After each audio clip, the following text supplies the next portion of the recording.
này rồi. Gặp lại em thì tiếng ghé dịu yêu em ơi. Anh mắt ấy tim nói ấy thương thương hoài. Gió thế đây nắng thế đây cùng với đầy. Đời cao như xưa, nụ cười như xưa, thì tuổi đông đưa vẫn như ngày nào.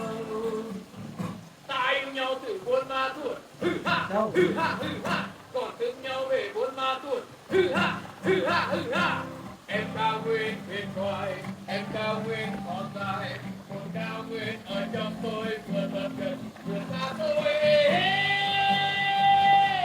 Có cây nắng có cây gió có nỗi nhớ không mang tên người ơi. Gặp lại em mùa mưa có từng xưa đấy thôi. Gặp lại em thì chim sẽ tìm viên đến nơi. Anh bắt ấy tiếng nói ấy thương thương hoài.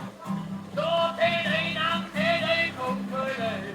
Đời chào như xưa, nụ cười như xưa, nhìn tuổi đông đưa vẫn như ngày nào.